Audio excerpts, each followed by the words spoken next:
if you understand the long-term vision, when you think about, okay, I'm going to make a change to subscription billing or whatever the change is, and you think, how does this fit into the long-term vision of my company?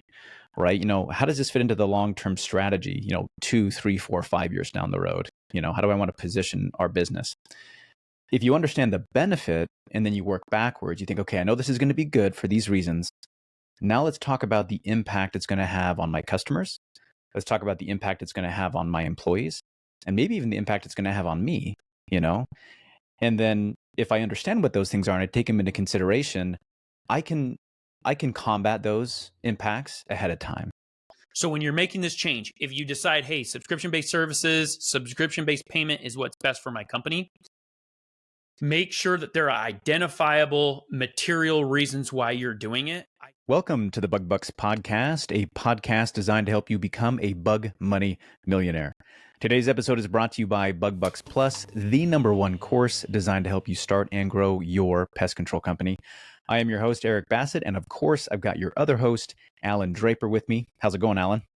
Going great, man. Good to be here. Excited. Awesome. Yeah, dude, another good day in the pest control industry. Absolutely. Just a quick recap. Last week, we covered Alan's experience with Pest World 2023 over in Honolulu, and we discussed the benefits of Pest World for owners and employees. So make sure you give that one a listen if you haven't already. And before we dive into today's episode, I just want to remind everybody listening, the best way to receive new episodes is by subscribing to our show on your preferred podcast platform like Apple, Google, Audible, or Spotify. If you love the show, please leave us a rating and a review. And one last reminder, if you haven't joined our Facebook group, go to Bug Bucks. That is BUGBUX. We've got over 3,500 other pest control owners in that group waiting to connect with you and share their thoughts. That's also the best way for you to share your feedback on our show and have your questions highlighted and discussed here on the podcast. So make sure you find us on Facebook and join the group. Speaking of the Facebook group, man, today we are diving into a question from that group. We're going to give credit to David Cox here for asking this one. And this is his post. He says, let's talk about subscription services. He's been in business for 5 years, initially started out offering no contract services, said it was a good way to get our foot in the door, and we had built up a decent customer base. Growth has now slowed. We are looking for a way to increase retention and offer attractive service bundles on a monthly subscription basis. And he mentions here that he offers a bi-monthly service or every year of the month with a 12-month service agreement. He says, who here has experience with this type of service offering, hoping to open a dialogue and make sure I can roll this out properly without scaring away our current customers? So a couple of good little notes in there. Let's unpack this. Alan, you want to take a first swing at it? Yeah, we made the transition to subscription-based payment probably 4 or 5 years ago, something like that.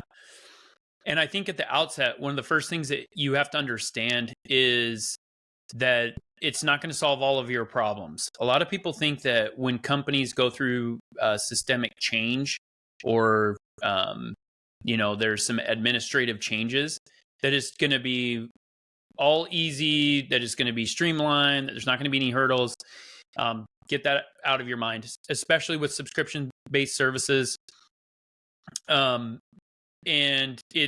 you're going to have some issues, not just with customers. It's going to cause issues with personnel, especially if you have sales individuals. We had a really hard time with sales folks changing their mind and how they present the offering and the pricing and all of that. They had to, it took a while.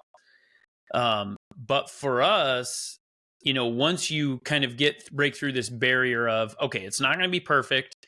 And when you make change within a company, whether it's this or some other change, you have to know that the easiness of the change has nothing to do with the correctness of it or whether you should do it or not.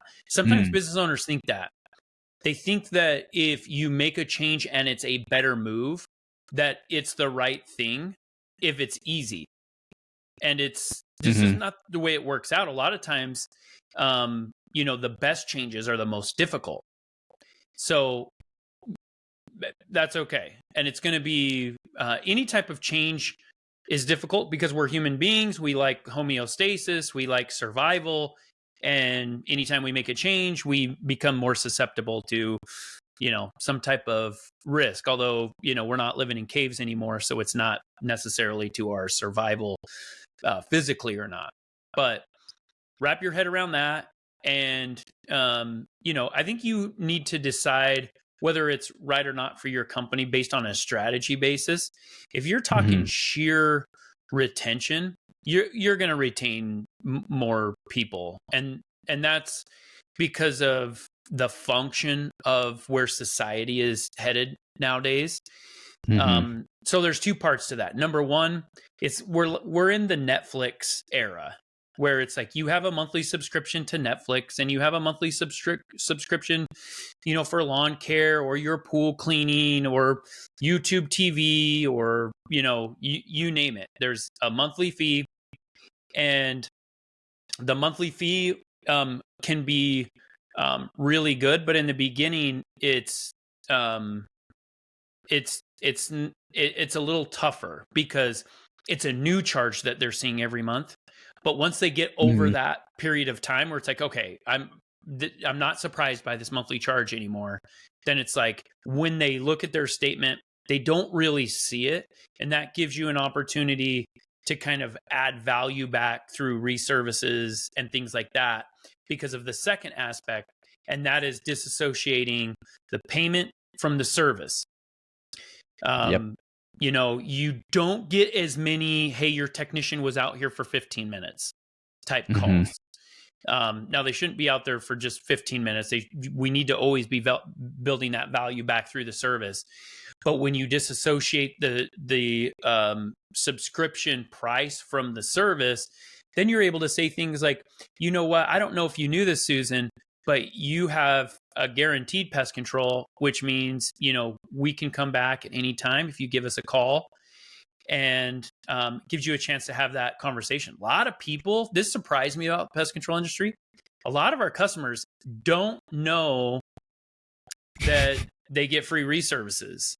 And one of the best ways to add value for any company in any industry is to not just have an offering, but to remind your customers of that offering frequently, where you're not asking for anything in return. You just, in the invoice or any communication touch point, hey, just wanted to let you know you have free reservices at any time. Even if they've heard that a bunch, that little touch point adds value. And when you have the price kind of disassociated from the service, then it's like, oh, okay, that makes sense, because they can come out at any time and they're not going to charge for those because it's included in the monthly subscription. So those are kind of my two main points, and we can get into some other, thoughts about it, but that's the top of my head. Kind of interested to hear what you have to say about it, Eric. Yeah. And you touched on a lot of really good things, more than two of them there. And just the first thing that you mentioned, where you said, sometimes owners believe, like they'll make a change and it'll be kind of difficult, and they're thinking, oh man, maybe this wasn't the right choice, And what you said about making sure that the changes you make in your business follow a strategy was on point. That was so good. Because if you understand the long-term vision, when you think about, okay, I'm going to make a change to subscription billing or whatever the change is, and you think, how does this fit into the long-term vision of my company, right? How does this fit into the long-term strategy, 2, 3, 4, 5 years down the road? How do I want to position our business? If you understand the benefit and then you work backwards, you think, okay, I know this is going to be good for these reasons. Now let's talk about the impact it's going to have on my customers. Let's talk about the impact it's going to have on my employees, and maybe even the impact it's going to have on me, And then if I understand what those things are and I take them into consideration, I can combat those impacts ahead of time. I can sit down with my team and I can say, hey, we're going to be making this change. It involves a lot of moving parts and pieces. I want to hear what you guys have to say and your thoughts about it. And then let's come up with a game plan together to make sure that we can roll this out the best way possible, right? And when you do it in that format, you really kind of alleviate a lot of, one, the unknowns or the unexpected issues. And there's always going to be some of those that you can't account for. So it is what it is. But if you follow that strategy like you're talking about, I think it goes over a lot better for you.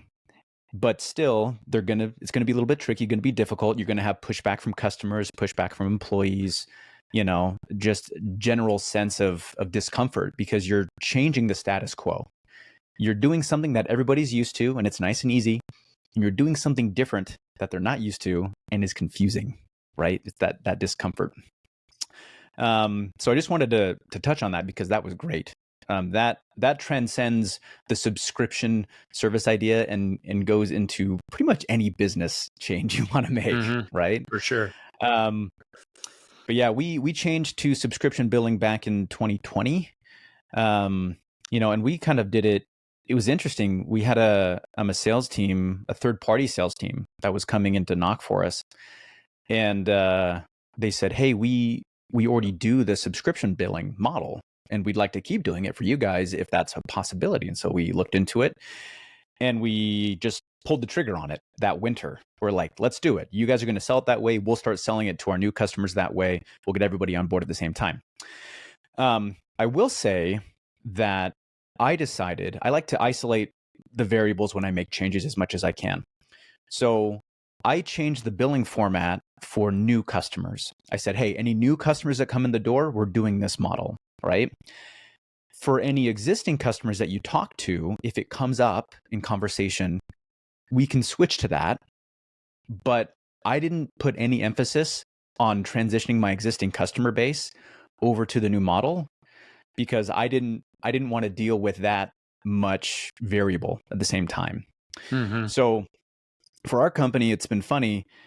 At the time, right, we had 0% subscription and 100% bill per service, right? And as we've added customers over the last 3 years or 4 years, and customers have canceled from bill per service, our percentage of subscription-based billing has grown bigger and bigger and bigger, right?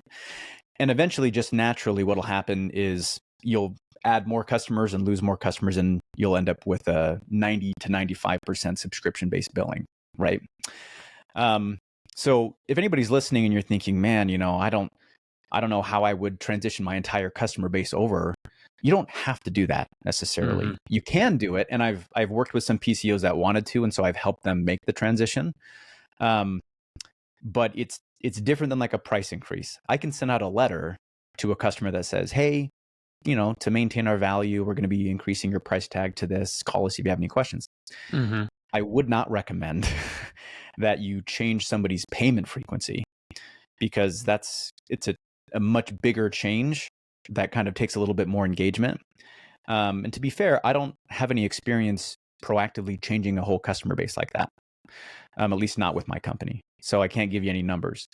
But I can say that from a subscription-based billing standpoint, like Alan pointed out, you do retain more customers.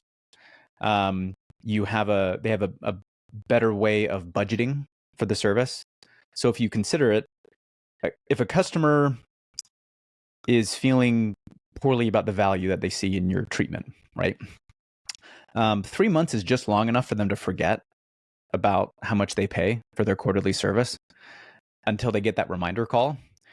And then they're like, oh, geez, $150 for pest control, that thing that I don't really like that much. Oh man, no way. I'm making a call, right? But $50 a month is much more palatable, right? And just like you said, they're so used to having everything else in their life billed monthly. All the subscriptions, their mortgage, their utilities, insurance, you name it, right? Everything revolves around this monthly system, and their budgets revolve around a monthly system. So it sounds weird, but the pest control industry has actually kind of been fighting against the natural way that people view budgets and things. So, separating the service from billing and having billing occur as part of their normal monthly budget schedule, but having the service still occur however often it's needed actually makes so much sense, So just wanted to echo some of those benefits. And then as far as the people who are wondering about the sales aspect of it, I wanted to throw out the way that my team usually pitches it. So, when I talk about billing, we just say, hey, our service is designed as a subscription, just like anything else, Netflix, Hulu, your utilities. And we have services that occur just once per season, once about every 3 months. You pay X amount of dollars for the first visit. And then just every month after that, it's this much per month. That includes those seasonal visits. And it also includes your unlimited warranty. So if you have any problems in between your regular visits, call us. We come out for no additional charge, right? And I actually think my team has it even more streamlined than that. So there is a way that you can explain it to customers that can be just as good, if not better, than the way you explained the quarterly billing version of it, I promise. It takes a little bit of work, but it definitely can be done. Yeah, I think that you just get used to it. You figure out what your systems are, and get comfortable with it. And it, I think there could be a case made for some specific reason why somebody wouldn't switch over to subscription-based billing. I don't necessarily know what that would be right now. I think the pros outweigh the cons. When you're, I wanted to go back and touch on what you were, your points about switching the entire customer base over. If you're going to do it based on the size of your company, if you're a small company, I don't think it requires a ton of effort to do it. But you would want to do it like you do a price increase, where if somebody calls in and they're like, hey, I'm confused by this, it looks like I'm paying more money, be patient with them, explain to them how, it's actually the same price, or even give them a little bit of a discount off of the first year. Sure. And then if they still don't want to do it, just, hey, that's no problem, because you're a valuable customer of ours. We're going to allow you to do this for another year or so, whatever you guys decide. And then, let them know that would that be fair after a year if we could, if it's the same price, could we get this switched over? And most of the time people are going to be reasonable about it. But if you're, test it, if you're going to change the customer base over and not just focus on the new customers. And I like Eric's idea of not doing it at the same time. That's one of the main reasons with companies when they create change is they try to do everything all at once, because in their minds they think that that's going to be the easiest way, and it certainly isn't. I like coming up with a rollout plan with specific dates, and doing it that way. And where we have quite a few different branches, that's how we make changes. So we've made changes where we started with zip codes. We're like, hey, we're going to roll it out in this zip code first. We're going to give it a week after it's rolled out. We're going to get feedback from the team that did it. We're going to see where we made mistakes and where we didn't. We're going to give ourselves a chance to catch our breath. And then we're going to kind of move on. So the first couple of rollouts is going to be slower in the beginning. It's going to feel tedious, and that's how it needs to feel. But then when you learn from it, the pace is going to pick up and it's going to be faster in the end. So make sure that you have the correct approach with any type of change. Make sure that you're communicating often with your team and that you're being positive and you're showing patience with it. Let them know, hey, folks, like with any change, this is going to be difficult. It's going to be confusing. We're going to have some questions. We're going to goof a few things up, and everybody's going to be okay. Reinforce that your belief in the change, and and stand behind what you're saying. When somebody totally messes up maybe a calculation of what the monthly cost should be, or they just don't handle a customer very well that's upset about it, be patient with them, and put your money where your mouth is, and have your team's back on that. I love protocols, checklists, things like that make it really clear for people when you're making that type of change. So sometimes you just need to get started, and then you'll notice, oh, okay, well, we shouldn't have just sent a letter or just sent an email, and we shouldn't have done this or that, and we should have, done this day one and that day two. Make sure that you're writing these things down and keeping track so that you have a protocol for future changes. Recently, at Proof, we've been talking about changing one of our vendors on the payment side. So how we pay for things. And I was just talking to our head accountant yesterday about it. And I reminded her, when you make that type of change within a company, you have to make sure, because she was kind of like, well, I think there's a couple of good things about it, but besides that, it's almost identical to what we're doing. And I basically said, that's just not enough to make a change. You have to identify 2, 3, 4, 5 specific differences between the way things are done now and the way things are going to be done, and ways that they're not just better, but they're material, which means they make a difference to the company. Because when if you're not just a one-man show, or you've got, just a tech or whatever, the larger you are, the more difficult that change is. And it reminds me of the story I always tell about going into that Firestone and submitted a work order, request for alignment or tire rotation, whatever.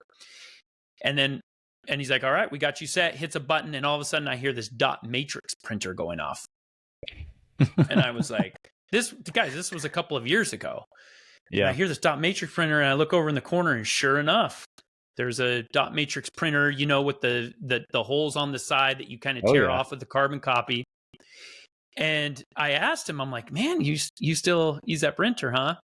And he said, well, for me, he was a franchise store, not a corporate. There's a couple of Firestone franchise stores. And he said, for me to make that change just in our printer, because of our software, because of the people that use it, he's like, it would cost me millions of dollars. And so what do? They keep the dot matrix printer, and they probably deal with all sorts of maintenance issues, finding replacement parts, having people that can service them. So they're choosing another battle. So when you're making this change, if you decide, hey, subscription-based services, subscription-based payment is what's best for my company, make sure that there are identifiable material reasons why you're doing it. I think with subscription-based payment, I think there's enough to it. There was a point where when we were doing it, and I'll have to pull up the list, but I identified 20 specific reasons why we were doing it. So there were a lot. Now, there are a couple of reasons to keep it, but as I'm kind of backtracking a little bit and going back to the reasons why, make sure that it's clear, so that I love when people ask why. I love to ask them why they're doing something, and I love when they ask me. Why is one of my favorite questions. People that don't know why they're doing something, they hate that question, because it's like, hey, just think of it, why'd you decide to wear that shirt today? It's like, dang, is there something wrong with my shirt? It automatically requires this. Exactly. But it can be really good in terms of, hey, just curious, we're making sure we're being efficient, but why did we decide to change that? And then when they ask you the same thing, you'll have this list of reasons. Hey, this is why I think it's going to be great for the company, and reemphasize. There's going to be points during this process, this change, where you're like, what did we do? Why did we do this? Like, maybe we made the wrong decision. And then you refer back to those reasons, and that will help. It will help with motivation. It will help with the process of it. But I think ultimately, I hope we answered the question, but I think ultimately it's a good move. Yeah, definitely. And I think the more that we talk about this, it reminds me that there are a lot of different facets of subscription-based billing, pros and cons, and different ways that it can be implemented. Sounds like we might be doing a Bug Bucks Plus course on subscription-based billing in the future. Maybe could be a good idea. Awesome. That would be a great idea. Yeah. So if you guys are looking for that, you should shoot us some comments on the Facebook group and give us some feedback on it if you want a course with subscription-based billing. One other thing I wanted to touch on, understanding the why behind the what in your business is something that I think occurs a lot to visionaries intuitively. right? If you're a business owner and you're a visionary in your business, you intuitively understand the benefits, but sometimes communicating those benefits to other people is tricky. Um, and I think that it's really important, just like you were talking to that accountant when you said, hey, like if it's not, if we don't have at least a few, 4, 5, 6 benefits, it's just not worth the pain, and I think it's important for you to understand those benefits and for the management to understand the benefits and for frontline colleagues to understand the benefits, because, you might change something. You might change something in a CRM or subscription-based billing or anything in your business. And, if the people that are answering the phones, the people who are using the thing that you changed, right? If it's inconvenient for them and they don't understand the vision, they don't get the strategy of why you're making that change, then they just see it as, oh, did Alan even take consideration what my needs were? Was Eric even thinking about this before he made this change? Does he even care that it's more difficult for me, right? But if I can sit down and have that conversation and say, hey, it's going to be a little bit of a challenge, but if you look further on down the road, here's the why, here's the reason, And I was thinking of a quote when you were talking earlier, and I couldn't figure out who it was. Luckily, we got Google handy. So the quote is, and it's by Tony Robbins. The quote is, "Change happens when the pain of staying the same is greater than the pain of change." Right? I love that. So, however way you can kind of unpack that and think about it for your guys' companies, the change occurs when the benefits of the change are going to significantly be more than the pain of that change, right?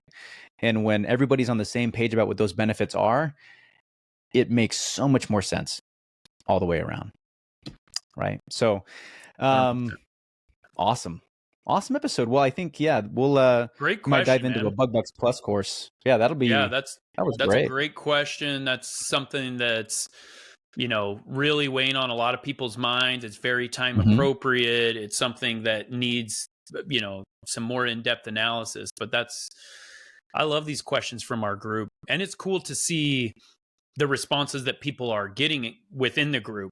It's like this immediate feedback. So for those of you that are in the Bug Bucks group on Facebook, make sure to use that. Feel free to ask questions, even if you feel like they've been asked, or even if you feel like they're, it's going to like put you under a spotlight, or you feel like it's, a lot of people already know the answer. That's what that group is for. For those of you that haven't joined, make sure you go to the group. Make sure you find us on Facebook, BUGBUX, and add. We now have, I think Eric mentioned 3,500 in the intro. I think we have well over 3,600 and growing. We're adding new members every day. And we're very careful about who we're adding and making sure it's this, fraternity, this society of PCOs that are willing to give back to the industry. So great group. Great question. Yeah. So more thanks, David Cox. Give credit to him for that question. And just like you said, the answers, we had 30 comments on that question in the Facebook group. So, you've got different perspectives from different PCOs who have done it, guys that still have other questions about it. So go check out the Facebook group. It always blows my mind whenever someone's like a long-term listener of the podcast, but like isn't a member of the Facebook group. I know. It's funny. It's like, dude, if you like the podcast, man, you should check out the Facebook group, dude. You're missing out. Yeah, for sure. Awesome. Well, thanks everybody for listening. And of course, just like Alan mentioned, if you haven't found the Facebook group yet, BUGBUX. And, until next time, keep building those pest control companies. If you enjoyed today's episode, please show your support by subscribing and leaving us a 5-star rating. Thank you. And we'll catch you on next week's episode.